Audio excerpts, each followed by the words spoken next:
Bonjour, une vidéo bilan sur les suites géométriques pour revoir en quelques secondes tous les points clés pour les exos et les problèmes.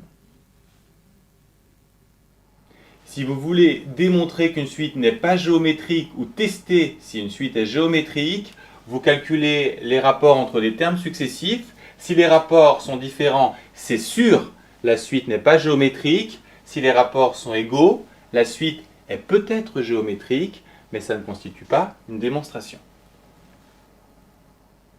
Pour démontrer qu'une suite est géométrique, deux cas de figure. Si la suite est définie par un texte, il faudra traduire l'énoncé. Par exemple, une hausse de 22%, c'est une multiplication par 1,22. Une baisse de 10%, une multiplication par 0,9. L'idéal est de faire ces traductions par réflexe, mais si vous n'avez pas ces automatismes, vous pouvez utiliser ces formules. Deuxième cas de figure, la suite Vn est définie par le biais d'une autre suite Un. Dans ces cas-là, il faut utiliser la formule Vn plus 1 égale Q fois Vn et bien penser à faire apparaître Vn en fin de démonstration.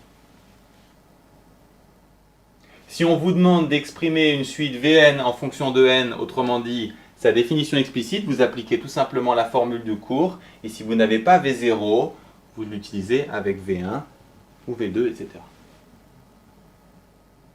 Pour calculer la somme des termes d'une suite, vous appliquez la formule du cours qui commence par le premier terme de la somme, et ensuite faites bien attention au nombre de termes, 10 moins 0 plus 1. Autre exemple, on fait bien attention, c'est le premier terme de la somme et pas de la suite, donc on va commencer non pas par U0 mais par U22, et pour le nombre de termes, 46 moins 22 plus 1. Comment faire pour déterminer le rang à partir duquel une suite passe au-dessus ou en dessous d'un certain seuil, comme ici? Vous allez devoir affronter des inégalités que vous allez gérer étape par étape. Puisque l'inconnu est en puissance, vous allez faire appel à un logarithme népérien. Et ensuite, il faut faire très attention aux logarithmes qui peuvent prendre des valeurs négatives, comme ici. Dès qu'un logarithme s'applique sur un nombre entre 0 et 1, il est négatif et on change les inégalités. Enfin, ne perdez pas de vue que le résultat attendu est un entier.